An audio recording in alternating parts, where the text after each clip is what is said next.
welcome to Hardtalk India. When judges retire in India, they disappear from the radar screen. One or two may write books, a few may take to arbitration, others may give legal advice, but that's about it. My guest today is very different. He has strong views on the functioning of the judiciary and a well-thought-out critique about what's gone wrong with public life in India. Here to share his views is the former Chief Justice of India and the former Chairman of the National Human Rights Commission, Jagdish Sharan Verma. Justice Verma, let's start with what perhaps is your most significant shift in thinking since your retirement, the question of how judges should be chosen in India. In 1993, you authored the Supreme Court judgment which gave the primacy to the judiciary itself. Today you believe that the country needs a National Judicial Commission comprising judges and politicians together. Why have you changed your view? I'll tell you. Long years back, a distinguished Chief Justice was asked, how do you choose your judges? He gave an answer which I think indicates the most appropriate yardstick. He said, I look for a good man. If in addition he knows some law, that is better. Which focuses attention on the two prime requirements about the suitability of a judge. He should be a good man, and he should remember that law is the instrument for doing justice. And therefore, these are the two areas which have to be taken care of. Now, your opinion is that judges can judge the legal acumen of a candidate, but politicians perhaps are needed to judge his antecedents and his background. Correct. And there's no shift in that. You see, legal acumen, the judiciary will know best, that is the judges. So far as being a good man is concerned, character and antecedents, the executive is bound to know better because they have better means of knowing it, the character and antecedents of a person. In fact, you have an example, don't you, where judges, it transpires, are not necessarily the best judges of a man's antecedents. As a matter of fact, there might be more than one. And that is the reason why our Constitution itself reiterates that requirement which had always been believed in, and which I said, a much earlier Chief Justice had said, that there ought to be joint participation of the executive and the judiciary in selecting judges, the two areas being clearly defined, and they must both remember that their task is to jointly choose the best from those who are available. Let's talk for a moment about the example that I believe you know. It happened in 1997 when you were Chief Justice of India. I gather you recommended a High Court judge for elevation to Chief Justice, only to discover that it was an inappropriate recommendation. You're right. You see, without taking names, the senior-most judge of a High Court, in his turn, on the advice of two of my colleagues from that court, because that's the basis on which the Chief Justice is supposed to act according to my judgment also, I recommended his name for appointment as Chief Justice of a High Court. And the recommendation went to the then Prime Minister? And the Prime Minister rang me up saying, Chief Justice, you have sent it, I have no problem, I'm processing it. But it's my duty to tell you that my reports about his general reputation for integrity are not good. I said, Mr. Prime Minister, don't process it further. Send it back to me. So you were convinced, Yes. by the Prime Minister's argument Yes. that the man you were recommending was inappropriate. That was on that principle which I already indicated. Antecedents and character of a man having better means, the executive is bound to know better. So this was a clear example where the executive knew the antecedents of a man you were recommending. They pointed out that he was unfit and you withdrew the recommendation. I withdrew it, told my colleagues who had advised me to recommend his name, and rang up that judge myself to tell him that I was withdrawing the recommendation of his name and why. And you explained why. I said why, yes. And yet within a few months or years of your retiring, your successors reconsidered the man and in fact this time round elevated him to Chief Justice. Well, that's a well-known fact, at least within the judiciary. He was made Chief Justice for a few months, by which he qualified for a further assignment also. So in fact his elevation was purely to qualify him for this further assignment. Well, I wouldn't say that. But it looks like that. Because I wouldn't know that, but this is what happened. This was the end result. Did your successors know the cogent reasons why you had withdrawn your recommendation? As a matter of fact, my judgment spoke of consultation with two judges, But the practice I followed was to consult my first 5 puisne judges. So the first 5 judges in the Supreme Court were aware that you had been given reason to believe a man whose name you were recommending was inappropriate, and you had therefore withdrawn it. That, and you see, those 5 included the next 3 Chief Justices. And yet they chose to overturn your decision. Well, you see, I don't think I need to answer that. The facts speak for themselves. Tell me something. You began by suggesting that this may not be a one-off example. Is this an indication of an increasing rate of bad appointments? I wouldn't go to that extent, but I would say there have been instances where persons found unsuitable for, not for lack of eligibility, say on account of age or the number of years they have put in as judges, etc. But character. But on overall suitability, you see, maybe the legal acumen was considered to be fairly low, not up to the mark, or some And despite that, such people have been elevated to the top judiciary. Well, there are some instances where persons considered unsuitable and therefore not appointed earlier, not because they had less than, say, 10 years of standing at in the High Court or 55 years of age, which but because they weren't considered good characters. They were not considered suitable for several reasons, including the caliber. Let me ask you, is the example you gave me the only example of its type, or were there other people who you had considered and rejected for elevation, who your successors elevated? Well, there are some known examples. So there are more than one. And incidentally, at one dinner, I still remember, after I retired, hosted by the then Attorney General Soli Sorabji, one of those gentlemen came and in the presence of the then Chief Justice and some other judges told me, "Sir, I have come to the Supreme Court." I smiled, and one of the senior judges of the Supreme Court who was there, he said, he added, he said, what he means is in spite of you.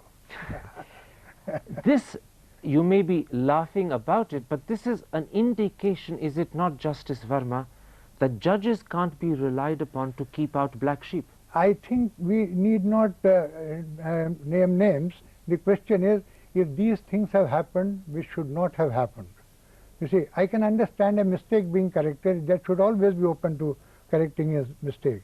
You talked about a change in my view of my earlier judgment. But repeated mistakes is an indication that judges can't be relied upon to clean their own stables or to keep out black sheep. I think that is narrowing down the question too much to name only one branch. It is like this.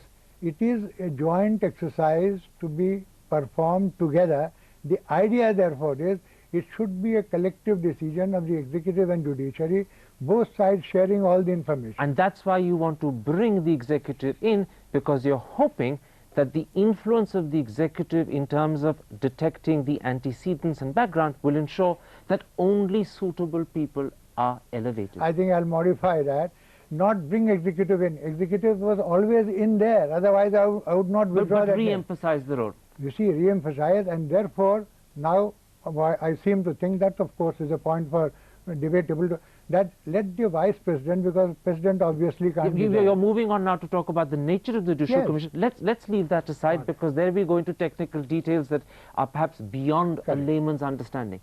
Another area where you have taken a very strong position is on the issue of the accountability and discipline of the judiciary. In an essay that you delivered earlier this year, you wrote, "There is a growing perception for the need for an effective mechanism to enforce judicial accountability at the highest level." What's gone wrong?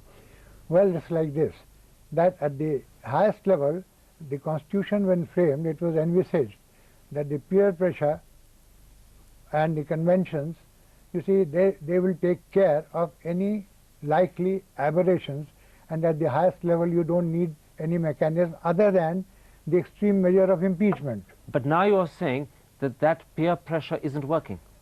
That's the perception, and I think for good reasons.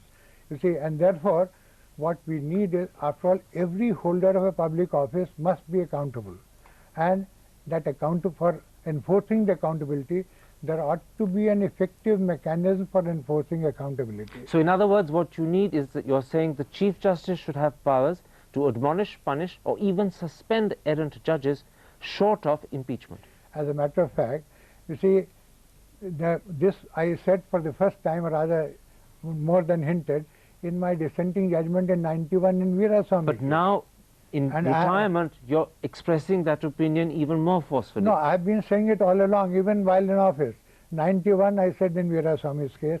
Thereafter I said I had resolutions passed that if... Let's come back to 2004.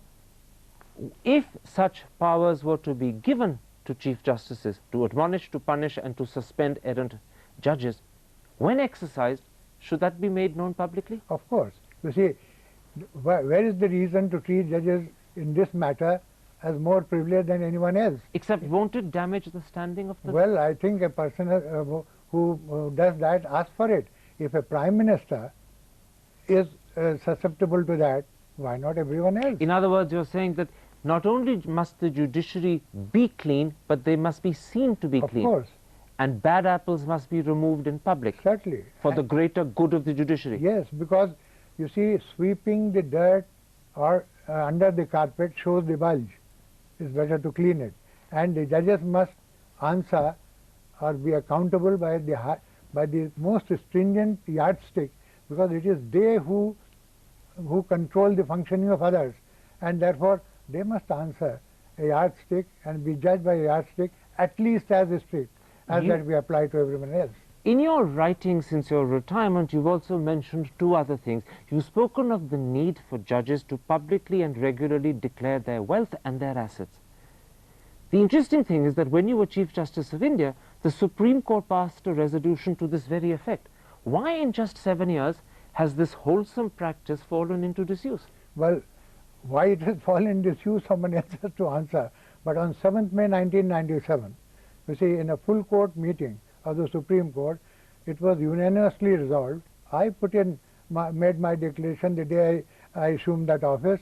My colleagues followed suit at my instance. It was a unanimous resolution. Not only that, I took this factor into account in adjudging the suitability of a person to be appointed a judge for the first time. And the reason why you think judges should declare their assets and wealth is because it's a way of assuring the public that money isn't being made on the side.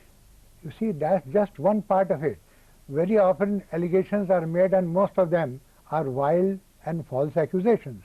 Now, it would be very easy for the Chief Justice, who will have those declarations, to verify, in case of an allegation, whether it has any truth or not with reference to the declaration. So in other words, this becomes a standard of proof by which judges can always be judged. And you see, that statement is made by the judge at the beginning, so there's no question of his giving an explanation later on. Now, when you were Chief Justice, is it not the case that the Committee on Judicial Accountability brought to you a petition seeking the impeachment of Justice Punshi?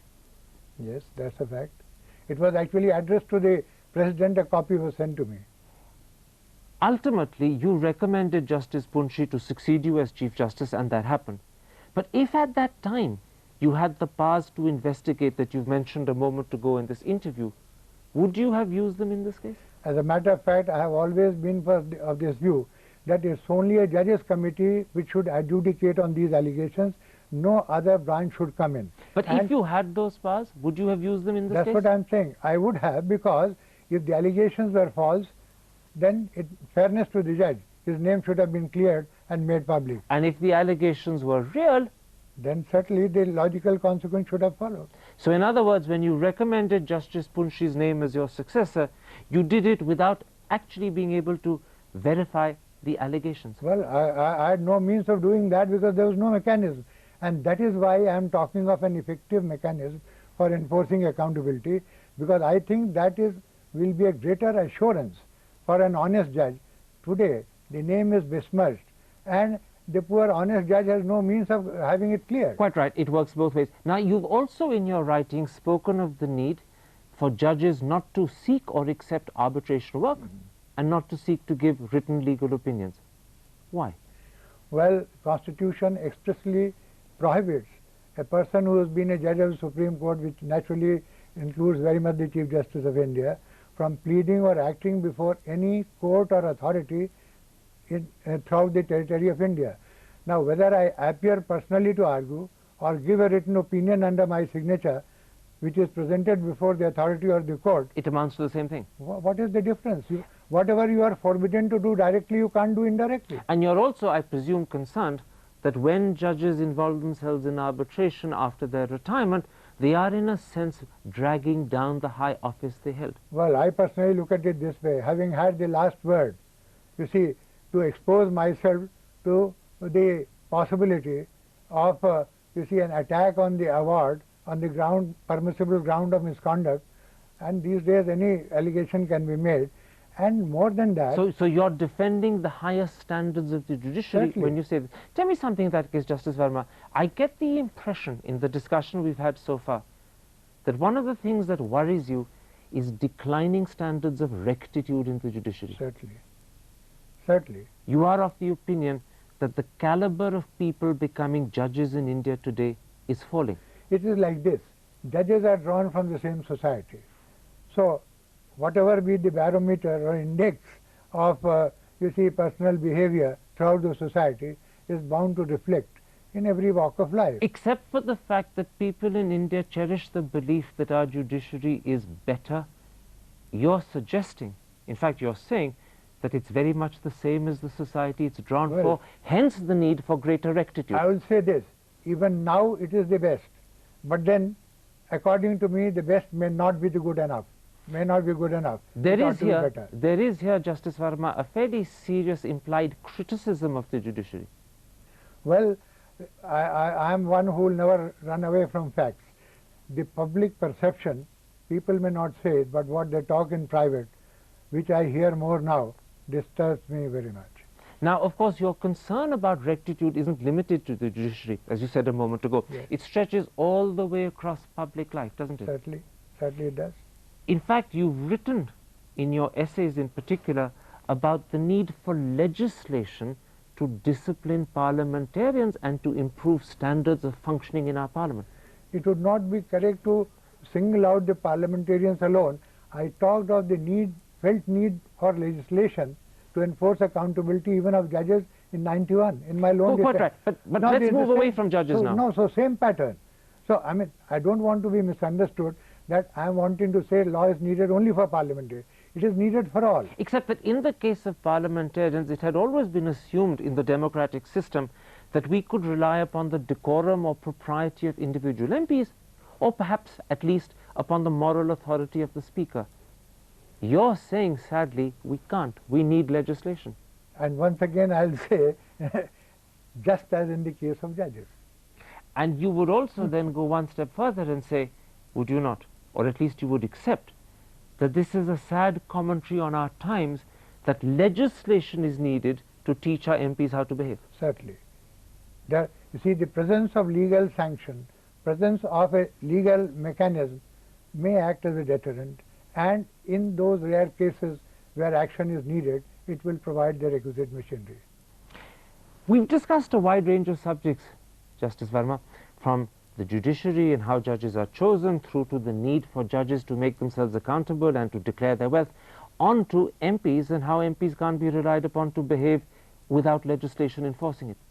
Would you agree with me that the common thread that lies underneath all these subjects is a decline in standards nationwide? Certainly, certainly. I would say that it is so. And would you go that one step further and say that as a result of this decline in standards, there is also a decline in what in your essays you've called national character? Certainly. And that's very true. There is a decline in national character, and that is what determines the behavior of the entire society.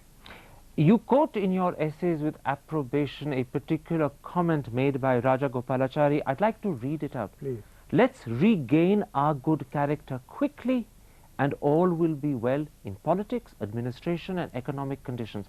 Would you agree with that? Certainly. And in this current, I would like to integrate the thoughts of three great men. You see, Rajendra Prasad said, the worth of the Constitution will depend on the worth of the men who work it. That is when the Constitution was adopted in the Constituent Assembly. Now, which means good men will result in the constitution being good. What is good meant, we have already talked of. Gandhiji said that there is a higher court than all courts of justice, that is the court of the conscience. Now it is that which determines whether you are a good man or not. And then Rajaji pointed out and emphasized on national character. He said that national character depends on individual rectitude, and national character is the keystone of the future.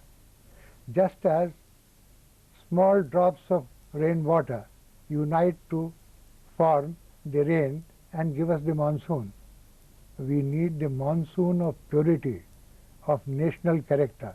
Let us have that, and everything will be all right. The judiciary, politics, economics, administration, everything. Two quick questions. To some of your critics, at any rate, this will sound like an elderly man whining and griping. How would you answer them? Well, I have tremendous faith in the youth for its idealism and caliber, and I think the only service we can render at this stage, I'm glad you said old man, because all of us old men, the only thing we can do is to try to inspire and motivate our youth, which has far better caliber than what we had at that age. What about another set of critics? Your successors in the judiciary? You may not have named them, but obliquely you've criticized them. If they were to turn around and say he's unfair or he's wrong? Well, I mean, they're as much entitled to their opinion as I am to mine. It's for someone else to judge both of us. But would you stand by your comments? I wouldn't say that if I was not prepared to stand by it. Only thing is, this is the minimum I can say, and I've said the minimum. We have only 30 seconds left. You have therefore sent out a clear message, not just to the country, but specifically to the judiciary. We need to clean up, and we need to do it quickly. I think a renaissance of values is what we need, and I'm sure it will happen. Justice Verma, a pleasure having you on Thank you. Hardtalk India. Thank you very much. Nice talking to you, and through you to my countrymen. Thank you.